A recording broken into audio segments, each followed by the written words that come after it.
আসসালামু আলাইকুম বন্ধুরা। হান চাইনিজ ও আরবদের পর বাঙালি হচ্ছে পৃথিবীর তৃতীয় বৃহত্তম জাতিগোষ্ঠী, যা আজ স্বাধীন বাংলাদেশ ও ভারতের কলকাতা, আসাম, ত্রিপুরা এবং মণিপুরে বিভক্ত হয়ে আকারের তুলনায় পৃথিবীর কম গুরুত্বপূর্ণ এক জাতিতে পরিণত হয়েছে। 1947 সালে একটি ঐক্যবদ্ধ স্বাধীন বাংলা গঠনের সুযোগ থাকা সত্ত্বেও বাঙালিরা কেন ভারত ও পাকিস্তানে বিভক্ত হয়ে গেল, আসুন জানার চেষ্টা করি। বাঙালির প্রাণ, বাঙালির মন, বাঙালির ঘরে যত ভাই বোন, এক হোক, এক হোক, এক হোক, হে ভগবান। বাংলার জল, বাংলার বায়ু, বাংলার ফল। আমরা প্রায় দুই বাংলার ঐক্য নিয়ে বিশেষত পশ্চিম বাংলার মানুষের মাঝে অনেক আবেগের কথা শুনি। আমরা দু সরকারকে বলি যে প্লিজ এপার বাংলা ওপার বাংলাকে এক বাংলা করে দেবো।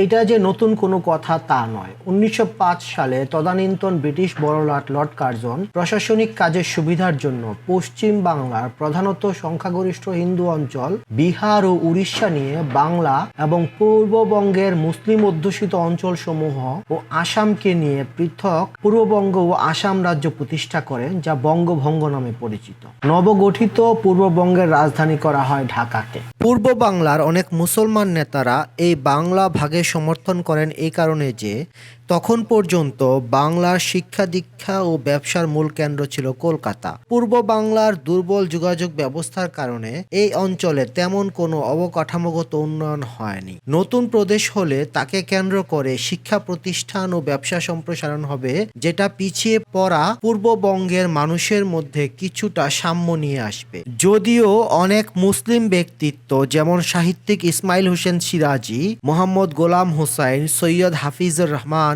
ইসলাম ধর্মপ্রচারক ময়মনসিংহের জনাব দীন মোহাম্মদ ও চট্টগ্রামের আব্দুল গাফফারের মতো অনেকেই ব্রিটিশদের এই ডিভাইড অ্যান্ড রুল পলিসির বিরোধিতা করে হিন্দু মুসলিম ঐক্যের প্রতি আহ্বান জানান। তবে সবচেয়ে বেশি প্রতিরোধ আসে পশ্চিমবঙ্গ তথা কলকাতা কেন্দ্রিক হিন্দু সমাজ থেকে। একদিকে যেমন তাদের মাতৃভূমি বিভক্ত হয়ে যাচ্ছে, অপরদিকে তাদের প্রভাব প্রতিপত্তি কমে যাওয়ার শঙ্কা দেখা দেয়। এতদিন ক্ষমতার কেন্দ্রবিন্দুতে থাকা কলকাতার বাঙালিরা বিহার ও উড়িষ্যার সাথে যুক্ত হয় সংখ্যালঘুতে পরিণত হয়। কলকাতায় বঙ্গভঙ্গ বিরোধী আন্দোলন শুরু হয়। এ সময় প্রচুর বাঙালি জাতীয়তাবাদী লেখালেখিও শুরু হয়। বিশ্বকবি রবীন্দ্রনাথ ঠাকুর বঙ্গভঙ্গ রদ প্রস্তাবকারীদের জন্য তার মর্মস্পর্শী গান আমার সোনার বাংলা এই সময় রচনা করেন। আমার সোনার বাংলা, আমি তোমায় ভালোবাসি। স্বদেশী আন্দোলন তথা ব্রিটিশ পণ্য বয়কটের আহ্বান, গণ অসহযোগ সহ ব্রিটিশ সরকার কলকাতা কেন্দ্রিক মূলধারার হিন্দুদের থেকে ব্যাপক প্রতিরোধের শিকার হয়। এরই পরিপ্রেক্ষিতে স্বদেশী আন্দোলন ও বঙ্গভঙ্গ বিরোধীদের সাথে অন্যায় আচরণের প্রতিবাদে বিপ্লবী ক্ষুদিরাম বোস 1908 সালে ব্রিটিশ ম্যাজিস্ট্রেট ডগলাস কিংসফোর্ডকে বোমা মেরে হত্যার চেষ্টা করেন। পরবর্তীতে ব্যাপক আন্দোলনের মুখে 1911 সালে ব্রিটিশ সরকার বঙ্গভঙ্গ বাতিল করে বাংলাকে পুনরায় একত্রিত করে এবং ব্রিটিশ ভারতের রাজধানী কলকাতা থেকে দিল্লিতে স্থানান্তর করা হয়। যদিও 1905 সালের এই বঙ্গভঙ্গের কারণে পূর্ব বাংলার শিক্ষার ব্যাপক সম্প্রসারণ হয়। এ সময় মাধ্যমিক শিক্ষা বৃদ্ধির হার ছিল শতকরা 82.9 ভাগ। 1905 সালের বাংলা ভাগের বিরোধীদের পক্ষে একক অবস্থানের কারণে হিন্দু সংখ্যাগরিষ্ঠ কংগ্রেসের বিরুদ্ধে অনেক মুসলমানের মনে পক্ষপাতিত্বের অভিযোগ ওঠে। ফলে 1906 সালে মুসলমানদের স্বার্থ রক্ষা ও দাবি দাওয়া আদায়ের জন্য ঢাকায় প্রতিষ্ঠা লাভ করে অল ইন্ডিয়া মুসলিম লীগ। অপরদিকে 1915 সালে হিন্দুদের অধিকার আদায়ের জন্য কংগ্রেসের ভিতরে থাকা হিন্দুপন্থী নেতারা তৈরি করেন অল ইন্ডিয়া হিন্দু মহাসভা। এই সময় পর্যন্ত এসে আমরা তিনটি পক্ষকে দেখতে পাই। প্রধান রাজনৈতিক দল ভারতীয় কংগ্রেস, তার অধীনে হিন্দু প্রেসার গ্রুপ হিন্দু মহাসভা ও মুসলিম প্রেসার গ্রুপ মুসলিম লীগ। মোটামুটি 1930 সাল পর্যন্ত এই দলগুলো একত্রে কাজ করে গেছে।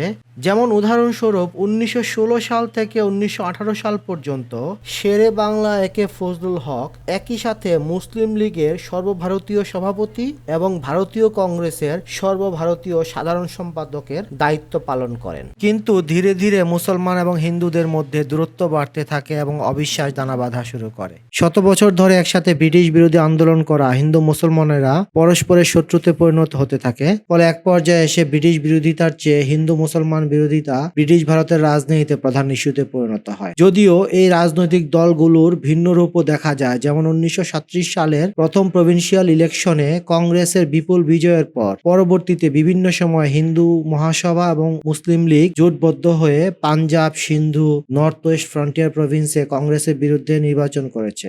আবার বাংলায় শেরে বাংলার কৃষক প্রজা পার্টির সাথে হিন্দু মহাসভা কোয়ালিশন সরকারও গঠন করেছে। তো মুসলিম লীগ নেতাদের মনে হতে থাকে ভারতের 6টি কংগ্রেস নিয়ন্ত্রিত অঞ্চলে মুসলমানদের অধিকার পুরোপুরি নিশ্চিত হচ্ছে না এবং কংগ্রেস টেকনিক্যালি হিন্দু কালচার যেমন জাতীয় স্লোগান বন্দে মাতারাম বা 3 রঙা পতাকা মুসলমানদের উপরও চাপিয়ে দেওয়ার চেষ্টা করছে। অপরদিকে 5টি মুসলিম অধ্যুষিত অঞ্চলে মুসলিম সংখ্যাগরিষ্ঠ দলগুলোর পরিচালিত সরকারকে ষড়যন্ত্রের মাধ্যমে স্থায়ী হতে দিচ্ছে না। ফলে 1940 সালের 23শে মার্চ মুসলিম লীগের লাহোরে অনুষ্ঠিত বার্ষিক সভায় কৃষক প্রজা পার্টির নেতা ও বাংলার প্রধানমন্ত্রী শেরে বাংলা ফজলুল হক মুসলমানদের জন্য মুসলিম সংখ্যাগরিষ্ঠ অঞ্চলগুলো নিয়ে আলাদা রাষ্ট্রের প্রস্তাব করেন, যা সর্বসম্মতিক্রমে গৃহীত হয়। ঠিক একই সময়ে জিন্না ব্রিটেনের লন্ডন উইকলি টাইমস এন্ড টাইডের এক কলামে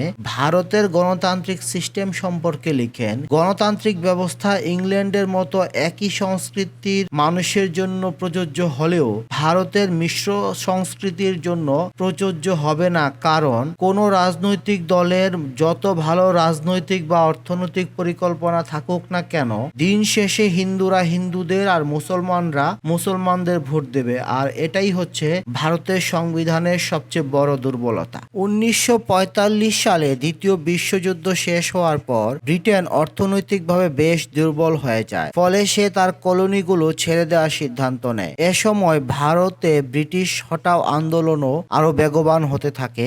এর মাঝে 1946 সালে বোম্বেতে ব্রিটিশ ভারতীয় নৌসেনাদের বিদ্রোহ ব্রিটেনকে ভারত ছেড়ে যেতে আরো প্রভাবিত করে। ফলে 1946 সালে ব্রিটিশ সরকারের ক্যাবিনেট মিশন ভারতের ক্ষমতা হস্তান্তরের জন্য ভারতীয় নেতৃবৃন্দের সাথে আলোচনা করতে ইন্ডিয়াতে আসেন। ব্রিটিশরা ভারতকে অবিভক্ত রাখতে চেয়েছিল, তাই তারা একটি 3 স্তরের প্রশাসনিক কাঠামো প্রস্তাব দেয়। প্রথম স্তরে একটি কেন্দ্রীয় সরকার যা ডিফেন্স, ফরেন পলিসির মতো বিষয়গুলো দেখবে। তৃতীয় স্তরে হিন্দু সংখ্যাগরিষ্ঠ অঞ্চলগুলো নিয়ে হিন্দু প্রাদেশিক গুচ্ছ এবং মুসলিম সংখ্যাগরিষ্ঠ অঞ্চলগুলো নিয়ে মুসলিম প্রাদেশিক গুচ্ছের প্রস্তাব করা হয় এবং এ সময়ও বাংলা এবং আসামকে নিয়ে আলাদা প্রাদেশিক গুচ্ছের প্রস্তাব করা হয়। এবং তৃতীয় বা সর্বনিম্ন স্তরে থাকবে প্রদেশগুলোর নিজস্ব সরকার কাঠামো। প্রথমে এই প্রস্তাব কংগ্রেস এবং মুসলিম লীগ দুই পক্ষই মেনে নেয়, কারণ কংগ্রেস চাচ্ছিল না ভারত ভাগ হোক, তেমনি মুসলমানদের আলাদা স্টেট গ্রুপ তৈরি হওয়ার কারণে মুসলিম লীগও মনে করছিল যে এতে তাদের স্বার্থ সুরক্ষা হবে। তাছাড়া বাংলা ও পাঞ্জাবে যথেষ্ট পরিমাণ হিন্দুদের উপস্থিতি হিন্দু প্রধান রাজ্যে মুসলমানদের নিরাপত্তার সমতা তৈরি করবে। কিন্তু 1946 সালের 10ই জুলাই কংগ্রেস নেতা জওহরলাল নেহেরু এক ভাষণে ঘোষণা দেন যে কংগ্রেস এই ধরনের রাজ্যের গ্রুপিংয়ের যে প্ল্যান তাতে প্রতিজ্ঞাবদ্ধ না এবং কংগ্রেস এটা মানতেও বাধ্য না। ফলে মুসলিম লীগ নেতৃবৃন্দের মধ্যে কংগ্রেসের প্রতি যথেষ্ট সন্দেহ সৃষ্টি হয়। ফলে মুসলিম লীগ নেতৃবৃন্দ আগের অবস্থান থেকে সরে এসে এবার স্বাধীনতার দাবি করে বসেন। 1946 সালের 16ই আগস্ট মুসলমানদের জন্য আলাদা রাষ্ট্রের দাবিতে মোহাম্মদ আলী জিন্নাহ দেশব্যাপী গণ আন্দোলনের ডাক দেন, যা ডাইরেক্ট অ্যাকশন ডে নামে ঘোষিত হয়। এই আন্দোলনের সমর্থনে তৎকালীন বাংলার প্রধানমন্ত্রী হোসেন শহীদ সোহরাওয়ার্দী আন্দোলনকারীদের সুবিধার জন্য সরকারি ছুটি ঘোষণা করেন। এই আন্দোলনকে কেন্দ্র করে সেদিন কলকাতায় হিন্দু মুসলমানদের মধ্যে ব্যাপক দাঙ্গা হাঙ্গামা হয়, যা পরবর্তীতে দ্য গ্রেট ক্যালকাটা কিলিং নামে পরিচিতি পায়। এর ধারাবাহিকতায় পরবর্তীতে সমগ্র ভারতব্যাপী মুসলমান এবং হিন্দুদের মধ্যে দাঙ্গা হাঙ্গামা ছড়িয়ে পড়ে, যার মধ্যে অন্যতম হচ্ছে নোয়াখালীতে হিন্দুদের উপর এবং ভারতের উত্তর প্রদেশ সহ বিভিন্ন অঞ্চলে মুসলমানদের উপর ব্যাপক নির্যাতন। ফলে ব্রিটিশ সরকার ক্যাবিনেট মিশন বাতিল করে ভারতকে ধর্মের ভিত্তিতে ইন্ডিয়া এবং পাকিস্তান এই দুই দেশে ভাগের সিদ্ধান্ত নেয়। ব্রিটিশ সরকার লর্ড মাউন্টব্যাটেনকে ভারতের সর্বশেষ ভাইসরয় হিসেবে নিয়োগ দেন এবং ভারত ভাগের দায়িত্ব তার উপর অর্পিত হয়। মাউন্টব্যাটেন হিন্দু ও মুসলিম নেতৃবৃন্দের সাথে আলোচনা শুরু করেন, কিন্তু সমস্যা দেখা দেয় বাংলা এবং পাঞ্জাব প্রদেশ নিয়ে। বাংলার প্রতিনিধি পরিষদের কাছে জানতে চাওয়া হয় তারা কি পাকিস্তান নাকি ভারতে যুক্ত হতে চান। তখন বাংলার মুসলিম লীগ নেতা হোসেন শহীদ সোহরাওয়ার্দী নতুন এক প্ল্যান নিয়ে আসেন, আর তা হলো যুক্তবঙ্গ বা ইউনাইটেড বেঙ্গল প্ল্যান। বাংলার কংগ্রেসের প্রভাবশালী নেতা সুভাষচন্দ্র বোসের বড় ভাই শরৎচন্দ্র বোস এবং কমিউনিস্ট নেতা আবুল হাশেম সহ আরও অনেকেই এই যুক্তবঙ্গের প্রস্তাবে সমর্থন করেন। প্রাথমিক সমর্থন পাওয়ার পর সোহরাওয়ার্দী ও শারদ বোস এপ্রিল মাসে মোহাম্মদ আলী জিন্নার সাথে দেখা করেন এবং জিন্না এই প্রস্তাবে রাজি হয়ে যান। তখনও ভারত ভাগ হতে কয়েক মাস বাকি। তারপর মে মাসে মহাত্মা গান্ধী যখন কলকাতা আসেন, তখন যুক্ত বাংলার নেতৃবৃন্দ গান্ধীজির সাথে দেখা করে তাদের প্রস্তাব জানান।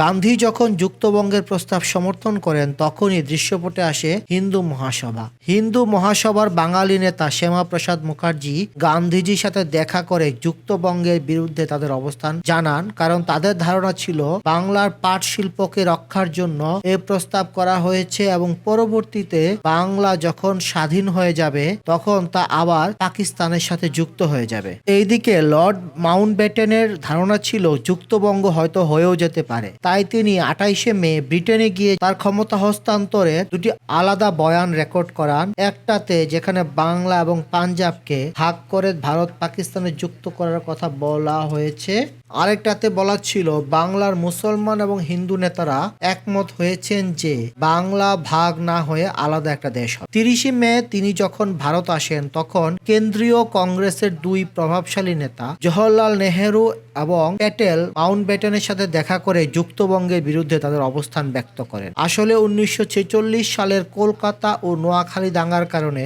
অনেক হিন্দু নেতারাই হবু মুসলিম সংখ্যাগরিষ্ঠ যুক্তবঙ্গে যোগ দিতে ভয় পাচ্ছিলেন। তাদের অনেকের কাছেই তৎকালীন বাংলার প্রধানমন্ত্রী সোহরাওয়ার্দী সাহেবের ভূমিকাকে নিরপেক্ষ মনে হয়নি। তারপর 3রা জুন বড়লাট মাউন্টব্যাটেন যখন ক্ষমতা হস্তান্তরের প্রস্তাব ঘোষণা করেন, তখন ধর্মের ভিত্তিতে বাংলা এবং পাঞ্জাব বিভাজনের ঘোষণা দেন। তবে তিনি এও বলেন বাংলার প্রাদেশিক পরিষদ এই বিভাজনের অনুমোদন দিবে, অর্থাৎ যুক্তবঙ্গের সুযোগ তখনও বেঁচে ছিল। তারপর 1947 সালের 20 জুন পূর্ব এবং পশ্চিম বাংলার নির্বাচিত জনপ্রতিনিধিরা ভোট দিয়ে বিভাজন চূড়ান্ত করেন। মোট 3 দফা ভোট হয়। দুই বাংলার প্রতিনিধিরা যখন যৌথভাবে ভোট দেন, তখন যুক্তবঙ্গের পক্ষে অধিকাংশ ভোট পড়ে। তারপর পূর্ব বাংলার প্রতিনিধিরা যখন আলাদাভাবে ভোট দেন, তখনও অধিকাংশ ভোট যুক্ত বাংলার পক্ষে পড়ে। কিন্তু পশ্চিম বাংলার প্রতিনিধিরা যখন আলাদাভাবে ভোট দেন, তখন অধিকাংশ ভোট যুক্তবঙ্গের বিপক্ষে যায়। ফলে বাংলার একাংশের আপত্তির কারণে শেষ হয়ে যায় যুক্তবঙ্গ তথা ইউনাইটেড বেঙ্গল গঠনের শেষ স্বপ্ন। বাংলা ভাগের লাভ ক্ষতি। বাংলা সবসময় ছিল একটি একক অর্থনীতি।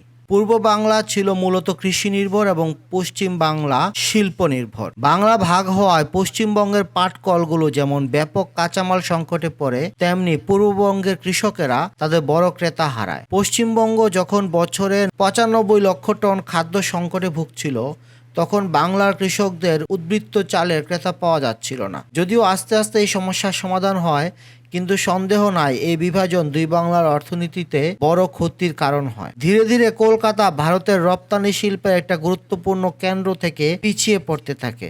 তবে বাংলা ভাগের তথা ভারত ভাগের সবচেয়ে বড় ভিকটিম হলো দুই প্রান্তের অসংখ্য সংখ্যালঘু সম্প্রদায়। বাংলা ভাগ করার কারণে 20 লাখের মতো পূর্ব বাংলার হিন্দু পশ্চিম বাংলায় এবং প্রায় 15 লাখের মতো বাঙালি ও বিহারি মুসলমান পূর্ব বাংলা তথা বর্তমান বাংলাদেশে স্থানান্তরিত হয়। কিন্তু এই বিশাল জনগোষ্ঠীকে হস্তান্তরের কোনো পরিকল্পিত পদ্ধতি না থাকায় মানুষকে অনেক কষ্ট ভোগ করতে হয়েছে। যদিও যে উদ্দেশ্য নিয়ে মুসলিম লীগ, হিন্দু মহাসভা ও কংগ্রেস ধর্মের ভিত্তিতে বাংলাকে ভাগ করতে চেয়েছিল, তা কখনোই পুরোপুরি পূর্ণ হয়নি, কারণ এখনো বাংলাদেশ, পশ্চিমবঙ্গ ও আসামে যথেষ্ট পরিমাণ সংখ্যালঘু সম্প্রদায়ের মানুষ থেকে গেছে, যারা সময় সময় নির্যাতিত হচ্ছে। তো দর্শক, আপনার কাছে কি মনে হয় যুক্তবঙ্গের প্রস্তাব কতটুকু যৌক্তিক ছিল? কমেন্ট করে জানাবেন। তো আজকের মতো এই পর্যন্তই। পরবর্তী ভিডিও দেখার আহ্বান রইল।